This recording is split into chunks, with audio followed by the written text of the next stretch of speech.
Nesse mês nós temos um novo tema para a igreja. Membros uns dos outros, praticando a comunhão cristã. Achei interessante que cantamos na última música. A comunhão cristã aqui agora tem que ser um lampejo do que nós vamos ter por toda a eternidade. Se você não gosta de comunhão cristã aqui e agora, deixa eu dizer uma coisa para você. O céu não vai ser um lugar para você. Porque comunhão diz respeito a se relacionar com gente. Pessoas, às vezes, que não são como nós somos. Pessoas diferentes, com gostos diferentes, opiniões diferentes. Não estou falando opinião contrária à Escritura Sagrada. Um gosta de verde, outro gosta de amarelo, outro gosta de listrado, outro gosta de preto e branco. Não importa o que seja, cada um tem uma opinião específica e a gente, às vezes, vira a cara para essa pessoa, nos esquecendo que todos os remidos por Cristo vão viver a eternidade juntos. Então é melhor você se acostumar aqui agora e começar a viver a comunhão que o Senhor manda que vivamos. E esse tema não foi escolhido à toa. Nós oramos bastante e há duas coisas importantes para eu dizer para você. Primeiro, eu noto que normalmente as programações, principalmente à noite, quando acaba, todo mundo vai embora muito rápido. Nós não temos um tempo de qualidade para conversar com o outro, para saber o que o outro está passando, quais são as alegrias, as tristezas, as lutas. Qual foi a última vez que, logo que acabou o culto, você se demorou um pouquinho mais, estendeu a mão ao seu irmão e disse: como você está? O que eu posso fazer por você? Posso orar por você, por sua vida? E estender isso para um outro dia. Vamos nos encontrar, vamos tomar um café juntos, vamos estar com as nossas famílias juntos, vamos partilhar nossos problemas, nossas dúvidas, ansiedades, nossas alegrias, nossas vitórias. Outro aspecto é pastoral. Eu tenho visitado pessoas que visitam a igreja, ou pessoas que estão há pouco na igreja. E uma reclamação comum, nossa igreja tem excelentes e muitos pontos positivos. Mas a reclamação comum daqueles que estão chegando é: pastor, a gente não consegue ter comunhão na igreja. A gente vem de uma igreja pequena, chega aqui, a gente encontra às vezes uma certa dificuldade. Às vezes nossa mesmo, de conseguir furar um certo bloqueio, mas às vezes a gente não sente que os irmãos venham até nós para que a gente possa, de alguma maneira, usufruir disso. Então é uma crítica positiva. Todos nós temos que voltar sempre para a Escritura Sagrada para saber o que ela diz, o que ela requer de nós, e não apenas isso, passar a fazer aquilo que ela requer de nós. Portanto, nós precisamos nos lembrar que somos membros uns dos outros e que, por causa disso, devemos amorosa, alegremente, manter e praticar uma genuína, profunda comunhão, aquela comunhão para a qual Cristo nos conquistou e deseja que mantenhamos uns com os outros. Comunhão requer tempo, requer investimento, dedicação, às vezes paciência. A outra pessoa não vai ser do jeito que você quer, vai mudar num tempo e do jeito que você quer, mas é para isso mesmo que Deus nos chama a comunhão, para sabermos viver uns com os outros. E eu sempre costumo dizer isso para quem vai ser aconselhado em casamento, pelo menos comigo, né? Aconselhamento pré-nupcial. Eu pergunto: por que você está casando com essa pessoa? A resposta normalmente é não sei, ou respostas diferentes daquela que Deus quer. Eu digo: nós nos relacionamos, principalmente no casamento, porque no relacionamento vão vir à tona coisas que nós não conhecíamos a respeito de nós mesmos. Principalmente pecados que estavam ocultos lá no fundo da nossa alma e que no relacionamento vão vir à tona. E Deus está querendo dizer: você precisa se transformar com isso. Nos atritos, dificuldades que a comunhão traz nos relacionamentos, é que Deus nos dá o privilégio de sermos transformados. E hoje vamos falar sobre as características da fraternidade cristã. Abra o texto da Palavra de Deus em Filipenses capítulo 2, a partir do versículo 1. Filipenses 2, versículo 1, a Palavra de Deus nesse trecho nos diz o seguinte: se há, pois, alguma exortação em Cristo, alguma consolação de amor, alguma comunhão no Espírito, do Espírito, se há entranhados afetos e misericórdias, completai a minha alegria, de modo que penseis a mesma coisa, tenhais o mesmo amor, sejais unidos de alma, tendo o mesmo sentimento. Nada façais por partidarismo ou vanglória, mas por humildade, considerando cada um os outros superiores a si mesmo. Não tenha cada um em vista o que é propriamente seu, senão também cada qual o que é dos outros. Feche seus olhos. Oremos mais uma vez. Deus bondoso, Pai querido, mais uma vez estamos diante da Tua palavra, inspirada, inerrante, infalível, a única que pode penetrar no nosso coração endurecido e falar conosco para que possamos ser moldados segundo o caráter e a beleza do Redentor amado, Jesus Cristo. Pedimos perdão pelas nossas faltas, lembramos do Teu caráter santo, confiamos na Tua graça e misericórdia e suplicamos pela iluminação do Teu Santo Espírito em nós. Fala conosco, Teus servos ouvem, em nome de Jesus. Amém. Queridos, a igreja, eu sei que com certeza você sabe muito bem, melhor do que eu sobre isso, é apenas recordando esse fato, a igreja não é apenas o templo no qual o povo de Deus se reúne em trabalhos regulares, de manhã, domingo à tarde, à noite, num culto doutrinário durante a semana, durante um congresso, um seminário específico. Pelo contrário, a igreja é um organismo que pulsa, um organismo vivo, que está unido, ou reúne os seus membros no poder de Deus que os comprou pelo precioso sangue de Cristo. Jesus é o cabeça desse corpo da igreja. Seus filhos, comprados pelo sangue de Cristo, são membros desse corpo e membros uns dos outros, e que deveriam, pelo menos, ter como objetivo lutar pela causa evangélica, buscando estarem ligados ao cabeça em plena comunhão de convivência constante, dividindo os fardos, dividindo as lutas, aproveitando e usufruindo da alegria, das bênçãos, da vitória, das vitórias que cada um de nós tem e que notamos que só podem vir pelo poder de Deus que age em nós. Essa unidade tem que ser revista, tem que ser entendida, e ela deve sempre, acima de tudo, ser preservada, e preservada não superficialmente, mas com um profundo esforço, luta, combate. Porque um dos maiores perigos que pode haver na igreja e, consequentemente, contra a igreja, é a desunião. É o afastamento de uns para com os outros, é o esfriamento nos relacionamentos para os quais Deus nos chamou. Nós, às vezes, infelizmente, notamos que no meio da igreja acabam surgindo fatores que colaboram para que a igreja esteja, os seus membros estejam reunidos e unidos. E assim a igreja acaba perdendo, de certa forma, o seu testemunho diante de um mundo que está cada vez mais desunido, de um mundo que é especialista em guerrear, batalhar uns contra os outros, um mundo que é egoísta, onde cada um pensa em si mesmo e pensa no que o outro pode lhe conceder. O mundo precisa de um referencial de paz, de união. E Deus, dentre outras coisas, planejou e criou a igreja para que o mundo pudesse ter um modelo de paz e de união. Quando nós não fazemos isso, ou não fazemos questão de buscar isso, pelo contrário, estamos desunidos, nós prestamos um péssimo serviço, eu diria um desserviço pela causa evangélica, pela causa bíblica, pela causa do Senhor Jesus Cristo. Nós precisamos ser uma igreja e um povo que batalha pela comunhão, que batalha arduamente pela reunião, pela aproximação mútua. Paulo conhecia a igreja de Filipos. Sabia que, de certa maneira, aqueles irmãos se empenhavam por ela. A igreja de Filipos era a igreja amada, a igreja do coração de Paulo. E o texto começa dizendo: se há, pois, alguma exortação em Cristo. Ora, infelizmente, às vezes a tradução, não é que você vai desconsiderar tudo que a Bíblia diz, né? Mas, às vezes, a tradução, apesar de não estar errada, não é a mais feliz.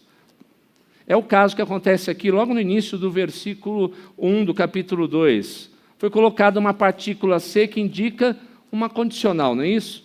Se há, ou seja, desde que haja, né? Desde que possa haver essa coisa. Não é assim que está no original.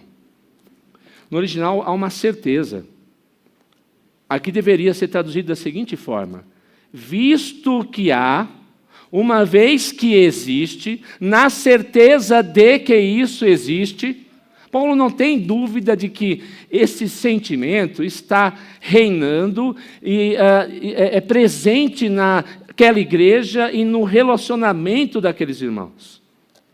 Paulo não tem nenhum problema em saber, conhecer que aquela igreja é uma igreja que, mesmo com os seus problemas, é uma igreja unida. É uma igreja que ama o Senhor, mas onde os membros amam uns aos outros.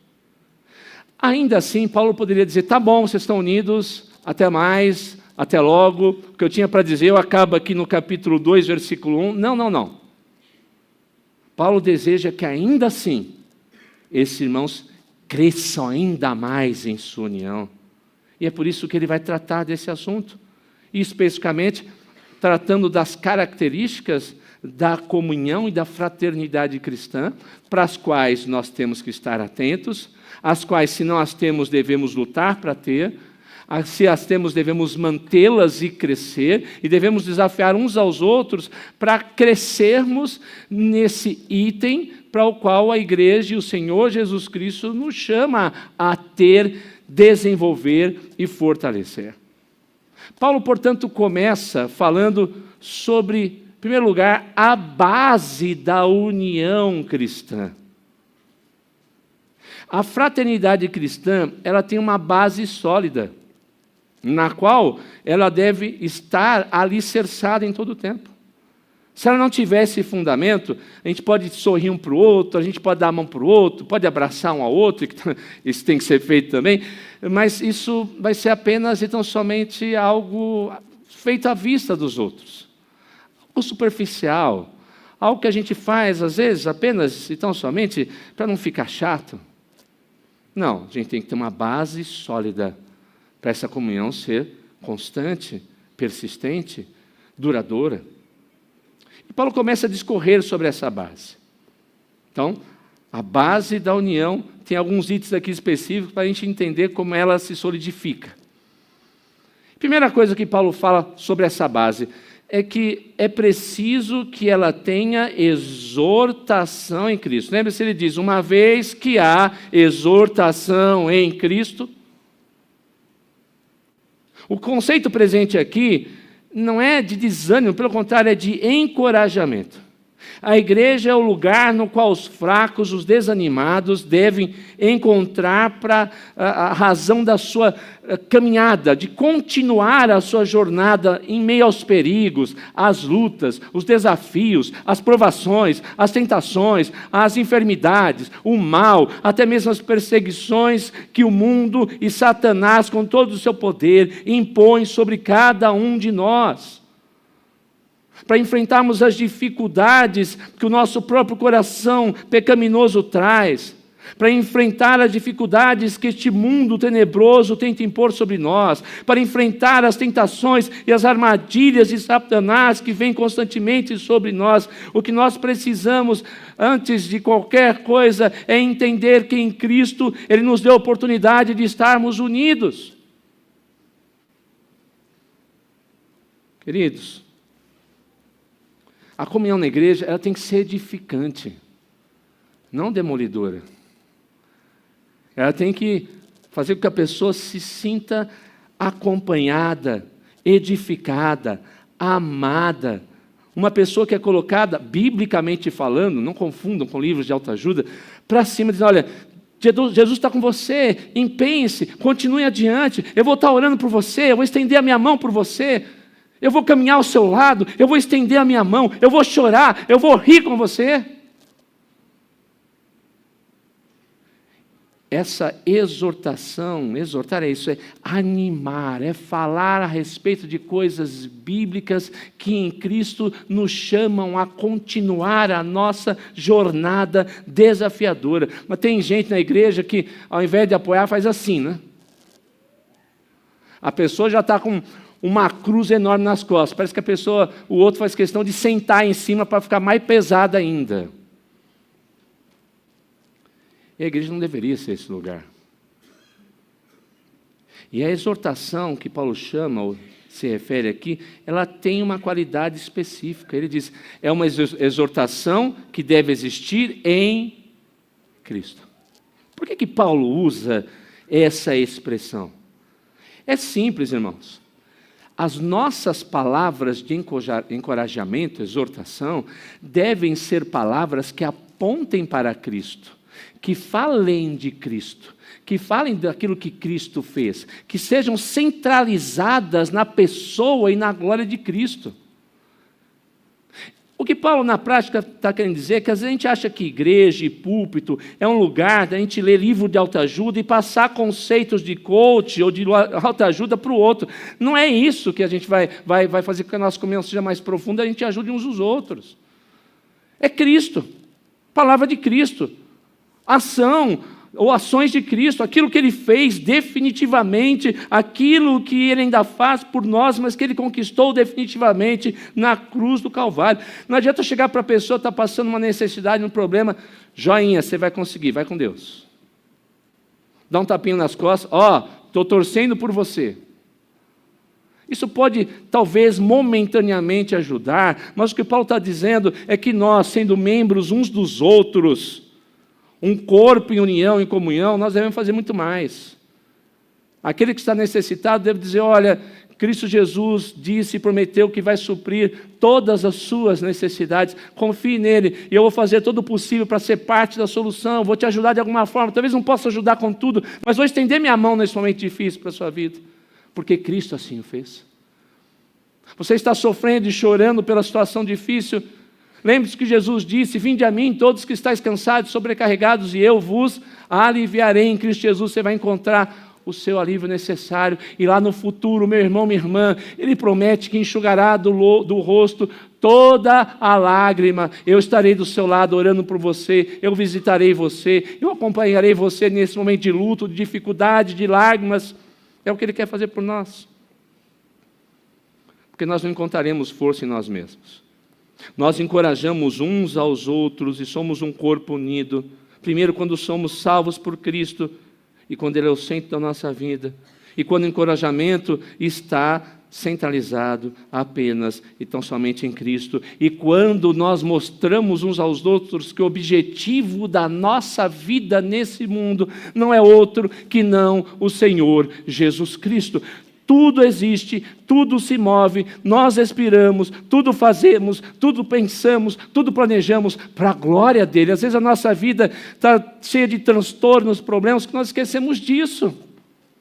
Queremos soluções para um casamento que está com dificuldade, queremos soluções no momento de enfermidade, queremos soluções para dificuldades financeiras, queremos soluções em nossos relacionamentos com os nossos amigos, queremos soluções, mas dificilmente queremos aquelas soluções que realmente vão trazer paz e tranquilidade para o nosso coração e estabilidade para o corpo de Cristo, que é a igreja. Nós estamos fazendo tudo para a glória do Senhor. E assim, entendendo que é tudo para a glória do Senhor, porque dEle, por meio dEle, para Ele são todas as coisas, estamos exortando uns aos outros em Cristo. A igreja vai ser unida quando entendermos que Cristo é o centro em nossas conversas, em nosso aconselhamento, em nossa exortação, em nossa demonstração, nós voltarmos-nos para Cristo e fizermos os outros se voltarem também para o Senhor Jesus Cristo. E aqui Paulo então traz uma consequência importante. Ninguém pode estar unido a Cristo e não desejar estar em união com seus irmãos em Cristo. Ninguém pode estar unido a Cristo e procurar soluções que não no meio dos irmãos e irmãs em Cristo. Se você está procurando solução em outro lugar, você vai arrumar dor de cabeça. Sim, a igreja tem defeitos. Sim, a igreja tem problemas. Sim, muitas vezes a sua liderança tem dificuldades. Sim, o pastor Laércio muitas vezes pode não ter palavras de sabedoria, ou não ter o comportamento que você sempre deseja. Talvez as ovelhas não tenham o comportamento que o pastor sempre deseja, mas é aqui que nós encontramos as palavras do Senhor, as palavras de vida, as palavras de edificação, as palavras que nos apontam para Cristo, para soluções em Cristo, a exortação em Cristo, e é por isso que a gente tem que viver em comunhão aqui. Falando ainda da base, Paulo continua. Além da exortação em Cristo, ele fala que a base tem como um pressuposto a consolação de amor. Ele diz, uma vez que há alguma exortação em Cristo, alguma consolação de amor. O termo, a expressão que Paulo usa aqui diz muito mais respeito às palavras que nós usamos. Ou seja, o consolo que é trazido em meio aos membros da igreja, que mantêm comunhão uns com os outros e que usam de palavras corretas, suaves e edificantes. Principalmente para aqueles que estão nesse momento lutando de alguma forma em seu coração, em sua vida. Ou seja, a consolação de amor, perdoe-me, diz respeito àquele amor com o qual Deus nos nutre em Cristo Jesus. Aquele amor que o povo de Deus também deve ter e usar nas suas palavras. Amor significa muito mais que isso, mas Paulo está falando nesse trecho, nessa expressão, especificamente das palavras que escolhemos para edificar uns aos outros. O amor escolhe as palavras. Nós não vivemos segundo a nossa agenda, irmãos. O crente não pode falar o que ele bem entende, a hora que ele bem entende, do jeito que ele bem entende. Eu vou ser sincero, entristece profundamente o meu coração de pastor, quando alguém vem me procurar, pastor, olha, tem sido difícil. Tal irmão sempre é profundamente grosseiro, estúpido comigo na hora de tratar as coisas. Minha esposa é grosseira, meu marido é grosseiro, meu filho é grosseiro, meus pais são grosseiros, o Senhor é grosseiro. As nossas palavras, a Bíblia diz, devem ser temperadas com sal, e as minhas palavras devem ser emitidas, transmitidas, sempre com um toque de amor que vem da cruz e do Redentor amado, o Senhor Jesus Cristo. Nós não fomos chamados, se quisermos manter uma comunhão genuína e sermos testemunho para o mundo, não podemos falar mal um dos outros. A gente não pode ficar se atacando o tempo todo, criticando uns aos outros destrutivamente. Prestamos um péssimo testemunho e pecamos, desobedecendo a ordem de Deus da unidade, quando nós usamos as nossas palavras sem consolação de amor. Porque as nossas palavras não nos pertencem. As palavras que emitimos, mesmo que são palavras, eu falei sem querer, são palavras sempre que pertencem ao Senhor. Ele é o Criador da palavra, Ele é o Criador da comunicação. Ele é que nos deu a disponibilidade e a capacidade de falarmos uns com os outros. Eu devo falar aquilo que agrada a Ele e aquilo que edifica o meu irmão. Continuando a falar sobre a base da fraternidade, da união cristã, Paulo fala em terceiro lugar que é necessário que haja comunhão do Espírito. A palavra usada aqui para comunhão é koinonia. A igreja que eu fui pastor antes de vir para cá, em Guarulhos, tinha um momento muito interessante para o qual eles usaram esse termo, koinonia. O culto acabava, cada um levava lá alguma coisa, um levava um pacotinho de biscoito, outro levava umas rosquinhas, um passava na padaria, trazia uma rosquinha gostosa, lembra que era feita com queijo parmesão, era gostoso aquilo lá, ele trazia, um trazia refrigerante, outro café, outro trazia um leite, outro trazia um suco, e acabava o culto, as pessoas ficavam ali 40, 50 minutos, mas a questão não é o comer. Naquele momento, alguém chegava e mim, pastor, o senhor pode conversar um instante? Sim, estou passando uma séria dificuldade, o senhor pode orar comigo, pode caminhar comigo, pode trazer palavras que animem meu coração, que está tão ferido nesse momento. E eu percebia que, ao mesmo tempo, um outro estava conversando com uma outra irmã com outro irmão, um irmão com irmão, E no final, num determinado momento, alguém usava o grupo do WhatsApp, pastor, olha, eu estive falando com a irmã fulana, ela está passando por essa dificuldade, nós vamos visitá-la, mas o senhor pode fazer alguma coisa também? O senhor pode ir conosco? Ou então uns diziam, pastor, nós fomos lá, já conversamos, desfrutamos de um momento, hoje mesmo, domingo, fomos para a casa dessa família, nós rimos, nós choramos, nós oramos, no final comemos um pedaço de pizza e nós nos aproximamos e conhecemos mais essa família. É disso que Paulo está falando.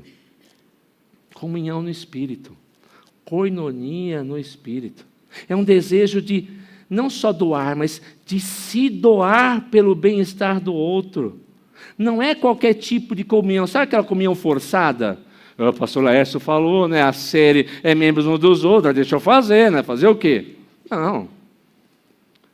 Note, assim como a exortação é em Cristo, você é mais inteligente que eu, vai olhar para o texto e entender isso? A exortação é o que? Em Cristo, certo? Ele vai falar o quê? Que essa consolação de amor tem que vir depois ligada à comunhão do Espírito. Enquanto a exortação é em Cristo, ele vai terminar o terceiro item falando da comunhão no Espírito Santo. Não é forçada. Quando nós temos o Espírito Santo nos impulsiona. Vai, tenha comunhão, esteja presente, se alegre, chore, ria, festeje, ore, participe, mas estejam juntos.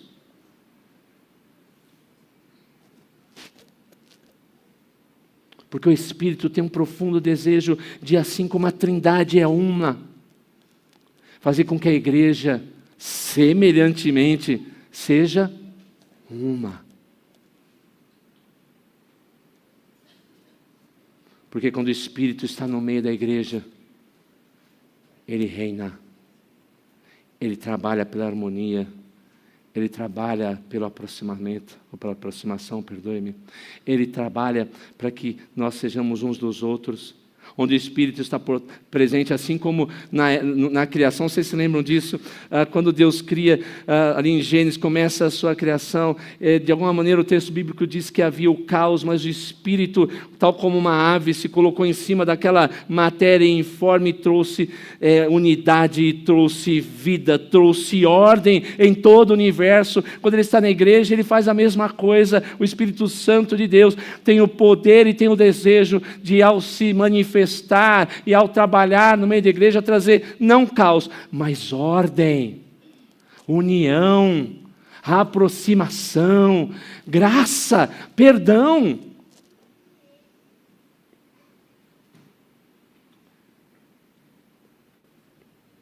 Mas há mais coisas, ainda falando da base. Em quarto lugar, Paulo diz, é necessário que haja entranhados afetos e misericórdias. Hoje a gente fala assim, né? Quando alguém pergunta, você me ama?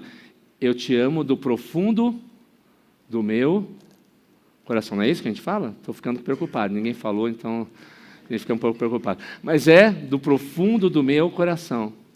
Na época de Paulo, ali não era assim. Pode parecer estranho, mas falava mais ou menos da seguinte maneira, você me ama assim, do profundo das minhas entranhas.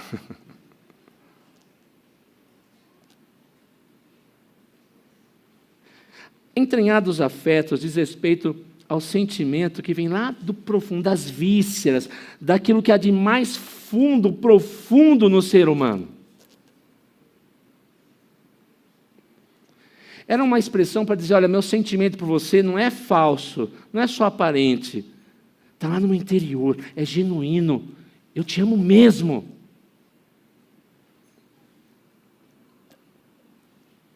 Paulo então diz, deve haver afeto, não apenas entranhado afeto, mas afeto ligado à misericórdia.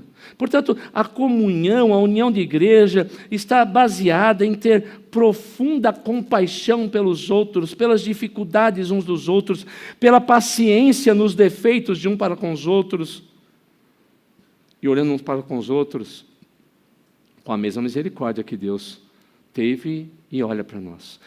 Você olha para o seu irmão com misericórdia? Ou você olha para o seu irmão cheio de exigência? Sabe o que é o nosso costume? Nós achamos que nós somos o padrão e a medida, e todo mundo tem que se encaixar com ela. Sabe o que é o padrão? Hoje em dia não tem mais isso, mas hoje em dia faz tudo por computador. Mas há muitos, muitos anos atrás, nas indústrias, você tinha aquela peça que era padrão. Todas as outras que eram fabricadas, você ia lá na padrão, opa, ia com o micrômetro lá, né? Paquímetro, não, tá, passou da tolerância, essa aqui não serve. Ah, essa aqui tá, não, tá bom, tolerância, essa aqui serve, põe para cá. Medir a partir do padrão estabelecido. No que diz respeito à união cristã, nosso relacionamento, nós temos muitas vezes pouca misericórdia, porque nós achamos que somos o padrão dos outros. Nós não somos, irmãos. O padrão é Cristo. O padrão é a palavra de Deus. E toda vez que Deus esticar o cordel, que é a palavra de Deus, para me medir, eu estou perdido, porque eu nunca vou me encaixar perfeitamente a Ele. A igreja é feita de pessoas que estão sendo adequadas ao padrão que é o Senhor Jesus Cristo, mas isso vai levar tempo. Muita oração, muita exortação, muita demonstração, muito ensino, muito discipulado, muito perdão, muito amor, muita paciência.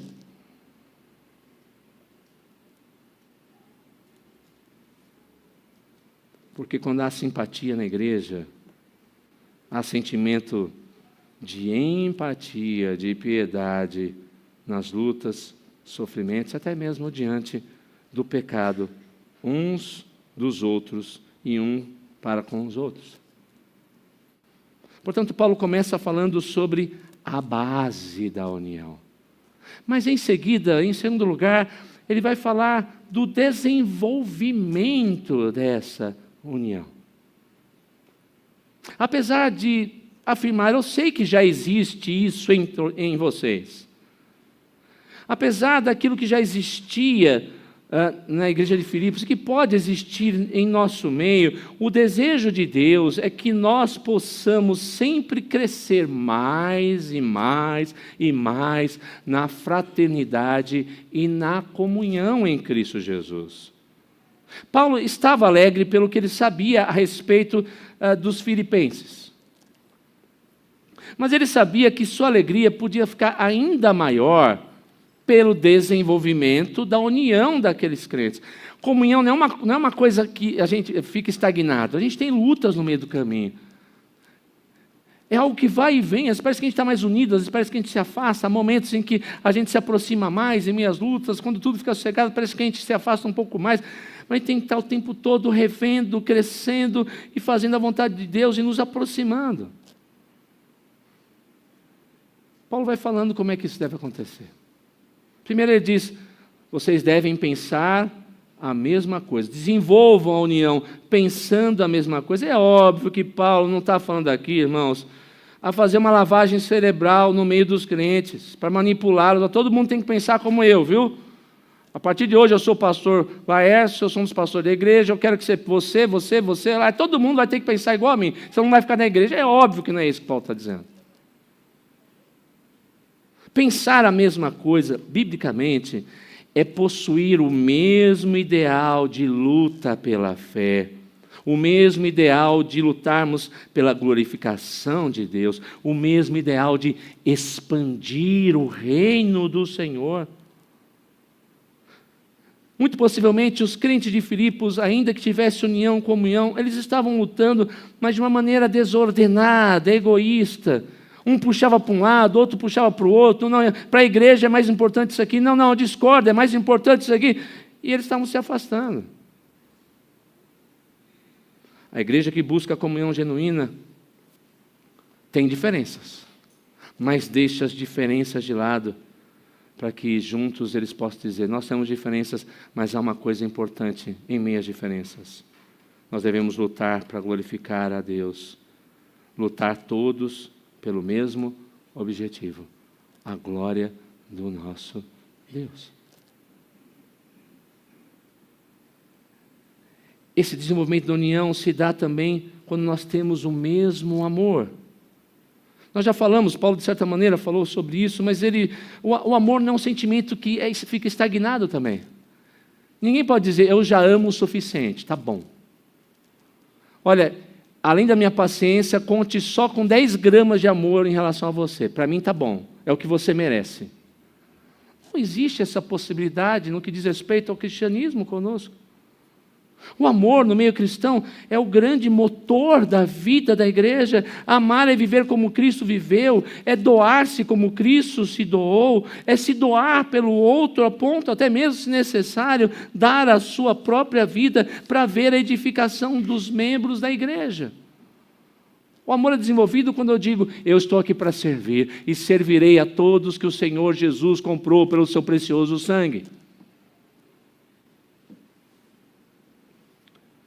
Para que isso se desenvolva, Paulo vai usar uma outra expressão, nós devemos ser unidos de alma. Ser unido de alma, a expressão aqui é como se eu e você tivéssemos um no outro, um só coração pulsando. Você consegue compreender a profundidade disso? Não tem só o meu coração, o seu coração. Nós estamos unidos de tal forma que há um mesmo coração pulsando em nosso interior, impulsionando para que tenhamos vida, nos impulsionando para nos movermos, nos impulsionando para que pensemos a mesma coisa, que é fazer a vontade de Deus. Uma igreja que zela pela comunhão, não tem tempo para discussões, partidarismos ou eternas desavenças que levam à amargura. Por quê? Porque nós estamos unidos de alma, o coração é o mesmo. E aí Paulo fala, unidos de alma, em seguida, ter o mesmo sentimento. A ideia é, nós tenhamos a mesma identificação com aquele que tem a mesma identidade de Cristo, porque está em Cristo. Nós não podemos ser rivais ou pessoas que disputam uma contra a outra, como se fôssemos adversários. Tem gente que tem igreja que parece que um grupo põe luva de boxe na mão, o outro põe e começa a se degladiar.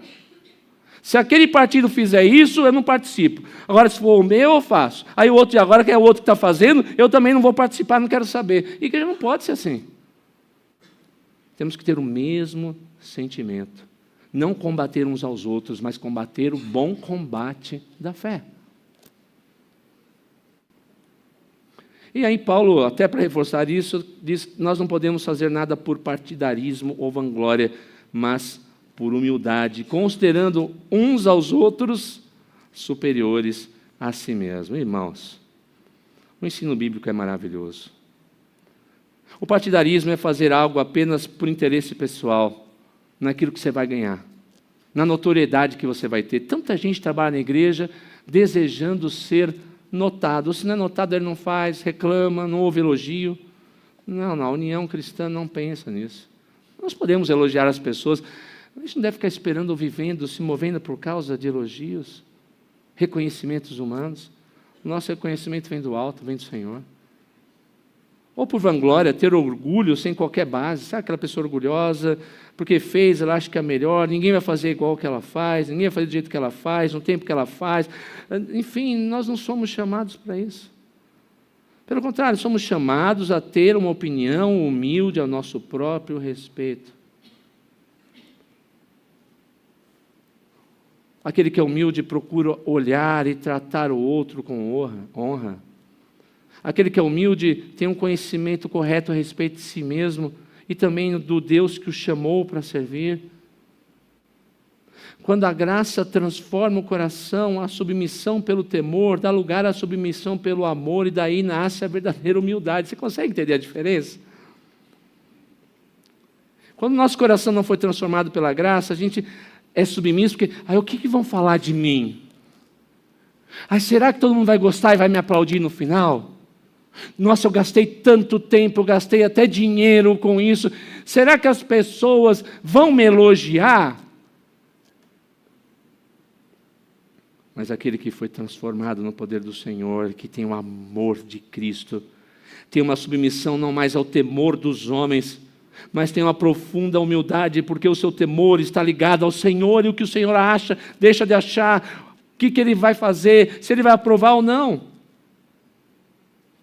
O Filho de Deus, ao reconhecer o seu pecado, entende que precisa ser transformado e assim olha para o seu irmão, entende que seu irmão sempre será melhor do que ele em sua santidade, em seu trabalho, em seu árduo trabalho, em seu labor no reino de Deus, e coloca sempre os seus dons e serviço para a glória de Deus, se alegrando só com uma coisa: que Deus me use para a sua obra e para a sua glória, e ponto final.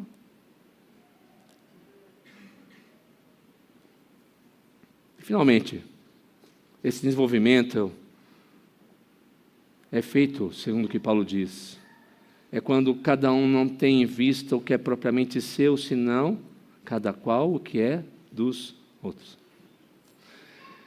Enquanto no mundo as pessoas pensam só em si, na igreja a gente pensa primeiro no outro. Aquilo que é resultado do profundo amor que devemos ter uns pelos outros. Egoísmo e comunhão são antagônicos, irmãos. Se eu sou egoísta, ou se eu faço as coisas por pleno, ou somente por egoísmo, eu vou destruir a comunhão, ou não vou ter comunhão na igreja, não vou crescer em comunhão, não vou desenvolver a comunhão, não estarei fazendo o que o rei manda eu fazer. Permita-me uma ilustração. Há muitos anos atrás, na igreja que eu pastoreei, um problema que não acontece hoje, mas acontecia na época, era na área de louvor. Aí um grupo de jovens ia tocar e vieram para mim: pastor, sim, meu irmão, nós precisamos parar de ficar se preocupando com a opinião desses velhos da igreja. Começou assim a conversa. O que você quer dizer com isso? Pastor, a gente tem que botar para quebrar na hora do louvor aqui. E vamos colocar aquilo que agrada os jovens dessa igreja. Calmamente, como vocês sabem que eu sou, olhei para a cara daquele irmão, aquele jovem, falei: meu irmão, o que nos motiva a servir na igreja do Senhor? Não sei. Você deveria saber. O que, pastor? O amor. E eu ouvi muitas coisas na sua frase. E nenhuma delas eu ouvi algo sobre amor. Eu não faço as coisas porque aquilo vai agradar a mim ou a um determinado grupo. Eu faço as coisas quando há comunhão e união na igreja, pensando não aquilo ou naquilo que tem em vista o que é meu, mas aquilo que os outros pensam ou como eu edificarei os outros. Se há pessoas que não vão ser edificadas, irmãos, por que a gente vai fazer? Por que a gente vai insistir? Por que a gente vai pensar apenas e não somente em nós? A igreja é feita por tantas e tantas pessoas. E a minha pergunta sempre deverá ser: Senhor, aquilo que eu vou pregar, aquilo que eu vou cantar, aquilo que eu vou fazer, quando eu estou pregando, fazendo, cantando, eu estou pensando no Senhor e naquele que vai ouvir e cantar, aquele que estará na sua presença antes de estar na minha presença. Comunhão na igreja existe quando eu tenho um compromisso e preocupação, não comigo mesmo, mas em primeiro lugar com as necessidades, lutas e vida espiritual do outro. Qual é a base da nossa comunhão? Igreja Presbiteriana, olha o nome da nossa igreja, hein? Unida de Suzano. Nós estamos desenvolvendo a nossa comunhão para a glória do nosso Deus e para o fortalecimento do corpo de Cristo, que é a igreja. Quando acabar o culto hoje, o que já está na sua mente em fazer? Já deu a hora, preciso ir embora rápido. Não tenho condição de ficar aqui. Quem sabe no outro dia, quem sabe o mês que vem, quem sabe ano que vem. Meu irmão, minha irmã, medite ao menos naquilo que Paulo está dizendo. Nós precisamos nutrir comunhão, nós precisamos estar unidos, nós precisamos desenvolver esse amor, nós devemos pensar no que é próprio do outro, nas necessidades do outro, nas lutas que o outro está passando. Talvez você vá trabalhar amanhã, eu entendo, vai para longe, vai para São Paulo, mas você pode ser, quem sabe hoje, separar 15 minutos para se aproximar daquele irmão, quem sabe que está com um semblante descaído, entristecido, abatido, e chegar: está tudo bem com você? Eu queria orar por você. eu queria estar ao seu lado, eu queria ouvir mais, eu queria estar em comunhão com você a partir de hoje. Quem sabe a partir disso possamos ter uma grande mudança em nosso meio e ser uma igreja que já é conhecida por tantos aspectos positivos, mas também como uma igreja onde nós, de braços abertos, recebemos uns aos outros, para termos uns com os outros a comunhão que agrada o nosso Deus. Vamos orar. Louvamos o seu nome, Senhor, porque em Cristo Jesus o Senhor nos conquistou para si mesmo, mas também nos conquistou um para os outros. Perdoa quando nós não exercemos a nossa comunhão.